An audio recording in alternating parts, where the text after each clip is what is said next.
Əfqan Muradov Balakən rayonundan yarmarkada iştirak edirəm. Transfer evindən keyfiyyətli bal arı məhsullarımız var. Hər biri ən yüksək keyfiyyətdə qida yoxlamasından keçibdir. Deməli, burada göstərir mat ballarımız, cökəli, dağ, meşə ballarımız var. Bir-birinə hər biri müvazzəvi. Məsələn, may balı uşaqlar üçün ideal baldır. Tərkibi zəngin, həzmə asan baldır. Uşaqlar rahat şəkildə həzm edə bilir. Həmçinin meşə balı digər balların nisbətən tərkibi yod, mis, manqan sistəminə daha dərəcədir. Dağ balı, cökə balı, qrip soyuqlama. Neçə gündür davam edir bu? Son bir həftədə ilk. Bir həftədə. Ən çox satılan bal hansı olub sizdə? Ən çox satılan bal cökə balıdır. Cökə əsasən soyuqlama rəhni yaxşıdır. Xüsusən soyuq havalarda döşkələrə yaxşı təsir göstərir.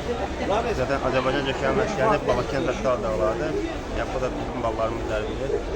Bundan əlavə satışda onu göstərəcək pədək ballarımız var.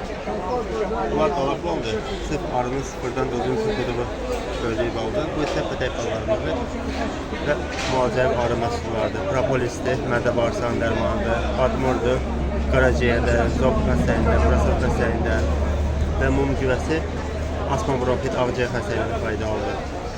Bundan əlavə sirkələrimiz var, ev şəhətmədən, tam təbii, bal sirkəsi, yemişlər, alınlar, kivi sirkələri, kesmək. Məsəl üçün, bal sirkəsi nəyə xeyirdir? Bal sirkəsi isə immün sistemi yüksəldir, mədə bağırsaq xəstəliyində. Xüsusən məsələn, digər sirkələrdə mədə problem olan insanlar çətin çəkir, amma bal sirkəsini rahat şəkildə qəbul edə bilərlər. Yemişlər sirkəsi qidayı qidalandırır.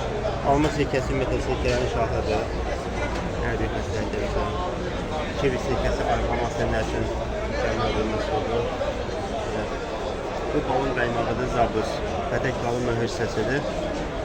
Mədə bağırsaqda, kolçin müalicəsində, tənfis xəstəliklərdə, diş ət xəstəliklərində yaxşı təsir göstərir.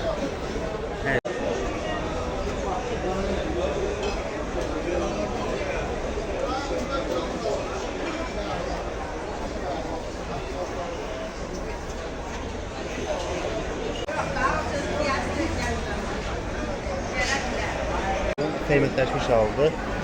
Deməli, qan azlığıdır, immun sistemidir, təbii enerji qaynağıdır, vitamin depositudur. Sizə görəcək.